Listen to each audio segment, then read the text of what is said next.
નમસ્કાર, હું ઇરફાના પટેલ નર્મદા સમાચારમાં આપનું સ્વાગત કરું છું। સૌપ્રથમ જોઈશું આજના મુખ્ય સમાચાર।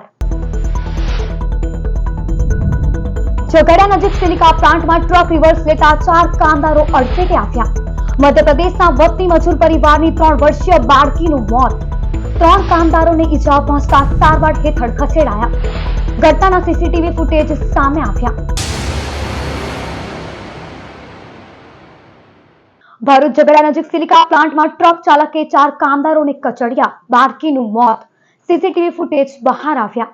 ભરૂચના ઝઘડા નજીકના વાઘપુરા ગામ પાસે આવેલ ઓલસીલ સિલિકા પ્લાન્ટમાં અકસ્માતની ઘટના બની હતી। મૂળ જામવા જિલ્લાના રાણાપુર ગામે રહેતા મિથુન મેસુ નાનાનો પરિવાર ઝઘડા નજીકની ઓલસીલ સિલિકા પ્લાન્ટમાં મજૂરી કરે છે।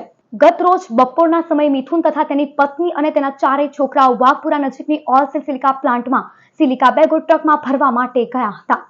તેઓ સિલિકા બેગમાં ભરવાનું તથા તેની સિલાઈ મારવાનું કામ કરતા હતા। ત્યારે 3 બાળકો અને એક મહિલા ટાયર પાસે બેઠા હતા। આ દરમિયાન ટ્રક ચાલક અચાનક જ ટ્રકને રિવર્સ કરવા જતા પાછળ બેઠેલા 4 લોકો કચડાઈ ગયા હતા, જેમાં 3 વર્ષીય બાળકી દિયાકુમારીનું મોત નીપજ્યું હતું, જ્યારે અન્ય 3 લોકોને ઈજા પહોંચતા સારવાર અર્થે ખસેડાયા છે। આ અંગે ઝઘડા પોલીસે ગુનો નોંધી તપાસ શરૂ કરી છે। ભરૂચના હાસોટના ખરજ ગામે આવેલ દત્તાશ્રય આશ્રમના અખંડ બાવની પાઠ અને 51 કુંડી હનુમાન યજ્ઞને એશિયા અને ઇન્ડિયા બુક ઓફ રેકોર્ડમાં સ્થાન પ્રાપ્ત થયું છે। રાજ્યના જળસંપત્તિ મંત્રી ઈશ્વરસિંહ પટેલના હસ્તે એવોર્ડ એનાયત કરાયો હતો।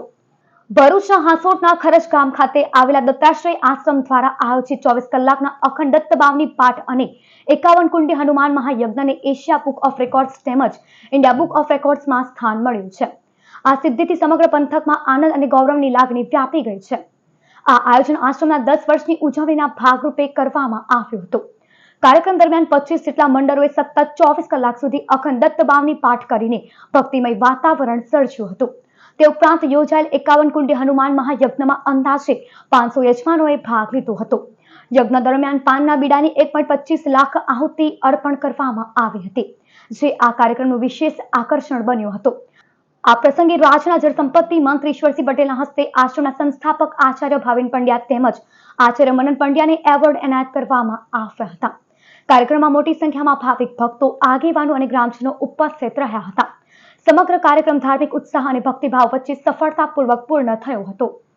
ગુરુદેવ દત્ત જય જય દત્તાશ્રમ આશ્રમથી આચાર્ય ભાવિનભાઈ પંડ્યા જણાવતા ખૂબ જ આનંદ થાય છે કે આ પવિત્ર દત્તાશ્રયની ભૂમિ પર એકદમ અનોખું કાર્ય 24 કલાક અખંડ દત્તભાવની અને એ પણ એશિયા બુકમાં રેકોર્ડમાં નોંધાવી ખૂબ જ આનંદની લાગણી ઉભાવી ગઈ છે।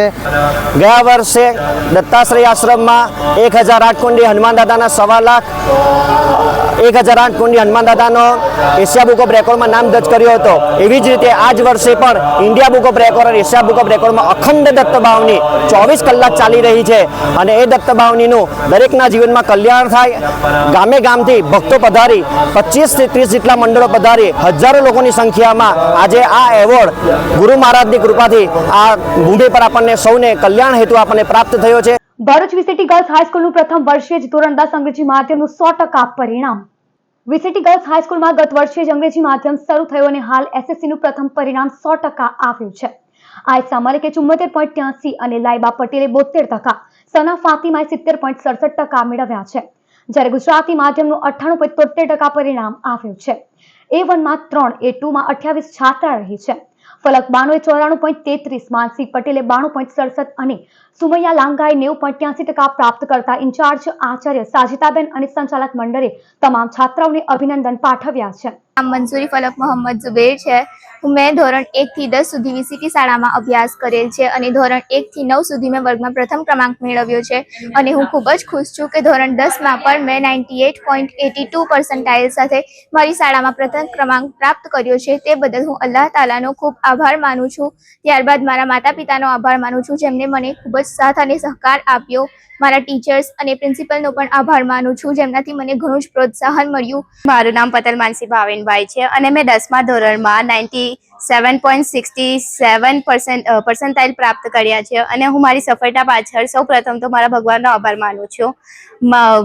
મારી સફળતા પાછળ મારા શિક્ષકો, મારા માતા પિતાનો ખૂબ જ સાથ સહકાર રહ્યો છે। મારા માતા પિતાનો અતૂટ વિશ્વાસ અને મારા શિક્ષકોનું યોગ્ય માર્ગદર્શનના દ્વારા જ હું આટલા ઊંચા સ્થળ સુધી પહોંચી શકી છું અને મેં મારી સ્કૂલમાં સેકન્ડ રેન્ક પ્રાપ્ત કર્યો છે. આ સફળતા માટે અમારી વિદ્યાર્થીનીઓની અથાગ મહેનત, શિક્ષકોની નિષ્ઠા અને વાલીઓના વિશ્વાસ અને સારા મેનેજમેન્ટના સહકારનું પરિણામ છે. ભરૂચ ખાતે ધારાસભ્ય રમેશ મિસ્ત્રીની ઉપસ્થિતિમાં હિન્દી ફિલ્મ કૃષ્ણ અવતારનું લોન્ચિંગ કરવામાં આવ્યું હતું. પૂર્વ મુખ્યમંત્રી આનંદીબેન પટેલની પુત્રીની પુત્રી સંસ્કૃતિની હિન્દી ફિલ્મ કૃષ્ણ અવતારમાં ભૂમિકા ભજવી છે, જે ફિલ્મનું ભરૂચની આઇનોક્સ સિનેમા ખાતે લોન્ચિંગ કરવામાં આવ્યું હતું. ધારાસભ્ય રમેશ મિસ્ત્રીની હાજરીમાં લોન્ચ થયેલ આ મૂવીને 400થી વધુ બહેનોએ નિહાળી હતી. આ પ્રસંગે પૂર્વ જિલ્લા પંચાયત કારોબારી અધ્યક્ષ રમેશ મિસ્ત્રી, નીરલ પટેલ, શૈલાબેન પટેલ અને બ્રહ્મકુમારીજના દીદી તેમજ મામલતદાર સહિતના આમંત્રિતો ઉપસ્થિત રહ્યા હતા. આ કાર્યક્રમનું સંચાલન શૈલાબેન પટેલે કર્યું હતું. આજે ભરૂચ શહેરની અંદર કૃષ્ણ અવતારમ ફિલ્મનું લોન્ચિંગ થઈ રહ્યું છે, ત્યારે આપણા પૂર્વ મુખ્યમંત્રી આનંદીબેન પટેલની પૌત્રીને અમે ખૂબ ખૂબ અભિનંદન પાઠવીએ છીએ. આપણી ગુજરાતની દીકરી અને આપણા માટે ગર્વ કૃષ્ણ અવતારમ પાર્ટ 1માં અભિનય કરી રહી છે, એ આપણા માટે ગર્વની વાત છે. આ મૂવી આપણા ગુજરાતમાં અમદાવાદ, માંડવી અને કચ્છમાં ઉતરેલું છે અને આ મૂવીએ આપણા ગુજરાતનું પણ ગર્વ વધાર્યું છે.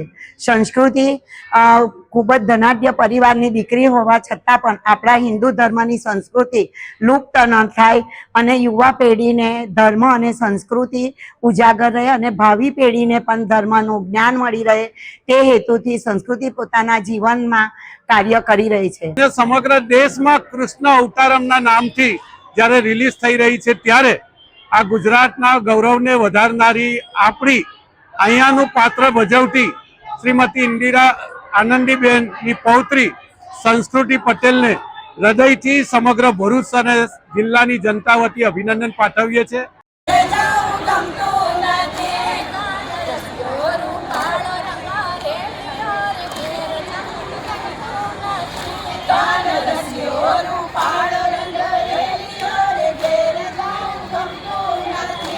ભરૂચની પ્રાર્થના વિદ્યાલય ખાતે બોર્ડની પરીક્ષામાં ઉત્કૃષ્ટ પરિણામ લાવનાર વિદ્યાર્થીઓનો સન્માન સમારોહ યોજાયો હતો.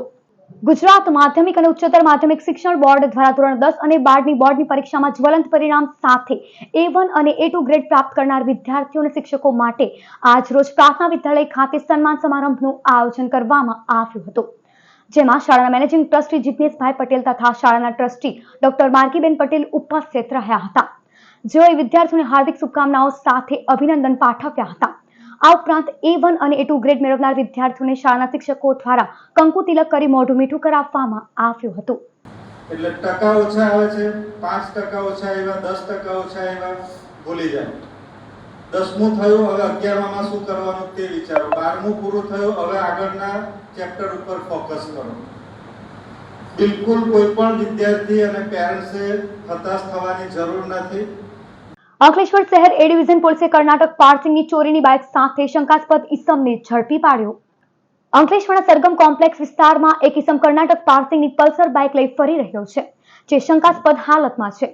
જેવી બાતમીના આધારે અંકલેશ્વર શહેર એ ડિવિઝન પોલીસે વોચ ગોઠવી હતી અને અનસ શોરૂમની બાજુમાં આવેલ જૂની મામલતદાર કચેરીની ખુલ્લી જગ્યામાં ઝાડ નીચે બાતમીવાળો ઈસમ મળી આવ્યો હતો. પોલીસે તેની પાસે રહેલ બાઇકને દસ્તાવેજો અંગે પૂછપરછ કરતા તેણે સંતોષકારક જવાબ નહીં આપતા પોલીસે યુપીના સેકન્ડ પૂછતા ઇન્દિરામપુરમ કોલોની ખાતે રહેતો હયાત ખાન આમિર ખાનની શંકાસ્પદ હાલતમાં ધરપકડ કરી વધુ તપાસ હાથ ધરી છે. સરદાર પટેલ સ્ટેડિયમનું નામ બદલી પોતાનું નામ કરનારને સરદાર રત્નનો એવોર્ડનો કટ્ટર વિરોધ કરતા જિલ્લા સંગઠન મંત્રી દીપક પટેલ. વડાપ્રધાન નરેન્દ્ર મોદી 11 મે સરદાર ધામનું લોકાર્પણ કરવા વડોદરા આવી રહ્યા છે, ત્યારે તેમને સરદાર રત્ન એવોર્ડથી પણ સન્માનિત કરવામાં આવનાર છે. ત્યારે ભરૂચ જિલ્લા સંગઠન મંત્રી દીપક પટેલે કટ્ટર વિરોધ નોંધાવ્યો છે. તેઓએ વ્યક્તિગત જારી કરેલા વિડીયોમાં પાટીદાર અને પટેલ સમાજને ભાગમાં નહીં વહેંચવા અપીલ કરી છે. પટેલ સમાજના વર્ચસ્વની આ લડાઈમાં યુવા આગેવાનોને જાગવા તેઓને હિમાયત કરી સોશિયલ મીડિયા પર ચાલતી ગતિવિધિઓમાં સમાજને જાગૃત થવા આહવાન કર્યું છે. અને જે વ્યક્તિ અમદાવાદ સરદાર પટેલ સ્ટેડિયમનું નામ બદલી પોતાનું નામ કર્યું અને જે આ સમાજના નથી એવી વ્યક્તિને સરદાર પટેલ રત્ન એવોર્ડ આપવા સામે વાંધો ઉઠાવ્યો છે. પટેલ સમાજ સરદાર પટેલની વાત હોય ત્યારે રાજનીતિ નહીં રમાય તે માટે પણ સમાજને ધ્યાને આપી એકજૂટ થવા તેઓ દ્વારા હાંકલ કરાય છે. મને મારા સમાજની વિરુદ્ધનું કંઈ કામ કરવાનું કહેશે તો હું સમાજને પહેલા પ્રાયોરિટી આપીશ, પાર્ટીને પહેલી પ્રાયોરિટી નહીં આપું. તો આ દરેક સમાજના લોકોને પણ સમજવાની જરૂર છે અને પટેલ સમાજના જાગૃત યુવાનો, જાગૃત પ્રમુખો, જાગૃત આગેવાનો, આ સમય છે, વિચારવાનો સમય છે. સ્ટેડિયમનું નામ બદલીને પોતાના નામ પર સ્ટેડિયમ કર્યું, આપણે એમને સરદાર રત્ન એવોર્ડથી સન્માનિત કરવા જઈ રહ્યા છે. આ ખૂબ જ દુઃખદની વાત છે અને આ વાતનો હું કટ્ટર વિરોધ કરું છું. જય સરદાર. જંબુસરના ઉચ્છદ ગામે સારવાર કરાવવા વડોદરા ગયેલા વૃદ્ધ દંપતીના ઘરના તાળા તોડી તસ્કરો ₹1.57 લાખની મત્તાની ચોરી કરી ગયા. જંબુસર તાલુકાના ઉચ્છદ ગામે ખડકી ફળિયામાં રહેતા વૃદ્ધા કાશીબેન પઢિયાર ગત 1 મે પતિ રેજીભાઈને લઈ વડોદરા માનસિક બીમારીની સારવાર કરાવવા ગયા હતા. વડોદરા દીકરાના ઘરે તેઓ સપ્તાહ રોકાયા હતા. દરમિયાન ગામમાં રહેતી દીકરીનો ફોન આવ્યો હતો કે તેમના ઘરના તાળા તૂટ્યા હતા.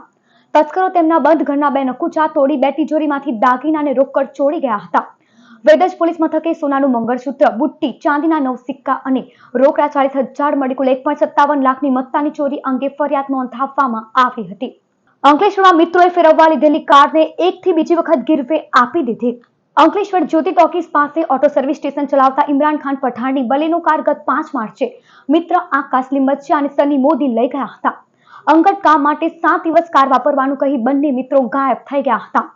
કાર માલિકે ફોન કરતા ટાયર ફાટ્યું હોય કાર સર્વિસમાં હોવાનું જણાવ્યું હતું. મહિનાઓ સુધી કાર નહીં મળતા માલિકે તપાસ કરતા બંને મિત્રોએ ગરુડેશ્વરના શહેનશાહ તડવીને કાર ગીરવે આપી દીધી હોવાનું ખુલ્યું હતું. જેનો સંપર્ક કરતા તેને રાજપીપળાના નિમેશ ભટ્ટને 1.5 લાખમાં કાર ગીરવે આપી દીધી હતી. આખરે કાર માલિકે અંકલેશ્વર એ ડિવિઝન પોલીસ મથકે 2 મિત્રો અને કાર ગીરવે લઈ પરત નહીં આપનાર અન્ય 2 વ્યક્તિઓ સામે ગુનો નોંધાવ્યો હતો. સમાચાર પૂર્ણ કરતા પહેલા એક નજર મુખ્ય સમાચાર પર. ઝઘડિયા નજીક સિલિકા પ્લાન્ટમાં ટ્રક રિવર્સ લેતા 4 કામદારો અડફેટે આવ્યા. મધ્યપ્રદેશના વતની મજૂર પરિવારની 3 વર્ષીય બાળકીનું મોત.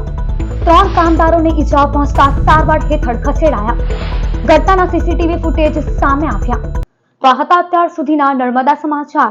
નવા સમાચારો સાથે ફરી મળીશું. નમસ્કાર.